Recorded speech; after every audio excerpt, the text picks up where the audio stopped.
ओम शांति।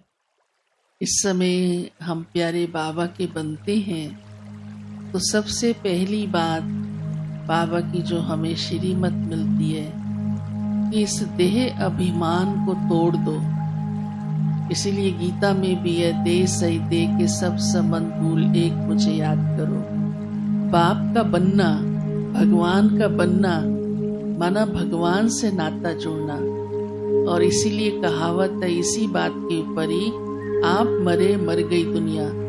जैसे कोई शरीर छोड़ देता है तो उसके लिए तो कोई भी नहीं रहा, तो ऐसे ही जब हम भगवान के बन गए तो हमारा मन और बुद्धि उसके साथ जुड़ जाता है। फिर हमें किसी अन्य को याद करने की जरूरत नहीं रहती है और उससे कोई फायदा भी नहीं होता है।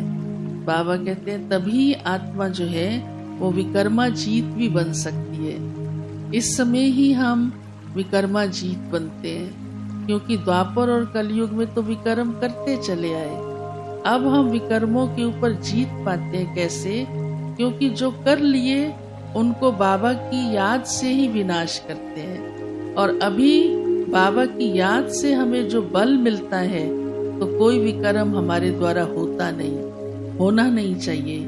वो ध्यान रखना भी जरूरी है। इसलिए बाबा कहते हैं इस समय तुम विकर्मा जीत भी बनते हो।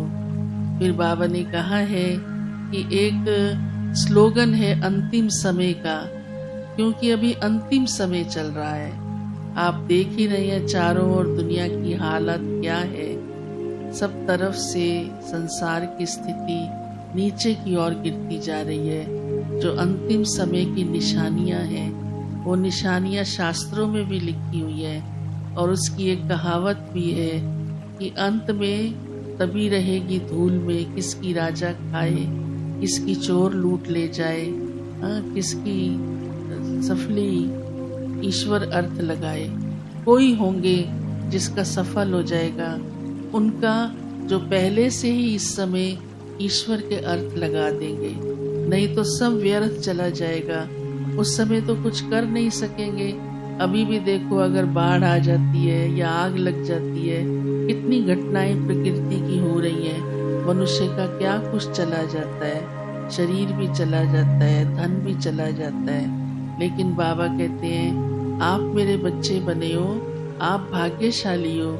आप इस समय मेरे ऊपर बलिहार जाते हो, अर्थात अपना तन मन धन सफल करते हो, ईश्वरीय कार्य में लगाते हो, तो वो आपका जमा हो जाता है, आपका व्यर्थ नहीं जाता, विनाश को नहीं पाता है। अंतिम समय होते भी आपका खाता पुण्य का कई जन्मों के लिए सुखदायी बन जाता है। और उसका रिटर्न भी इस एक जन्म की बलिहारी मैं 21 जन्म तुमको भरपूर करता हूँ, सुख देता हूँ। तो यही एक बहुत बड़ी रहस्य की बात है कि इस समय भगवान के प्रति लगाया हुआ हमारा तन मन धन हमारे साथ जाता है, नहीं तो किसी का कोई भी कुछ साथ नहीं जाता है। और यही सबसे बड़ी पुण्य कर्मों की कमाई है, और जिसका सुख हम भगवान हमको कई जन्म देता रहेगा। क्योंकि भगवान का तो सब कुछ अविनाशी है। उसके अर्थ लग गया, उसके कार्य में यूज हो गया, सेवा में लग गया, तो वो जमा हो गया और भगवान फिर उसके लिए बंध जाता है। उस जमा किए हुए खाते का हमको रिटर्न करता है। तो यही बलिहारी है भगवान के प्रति इस एक जन्म की, जो हमारा सब कुछ सफल हो जाएगा और हमें उसका पदम गुना रिटर्न 21 जन्म मिलेगा।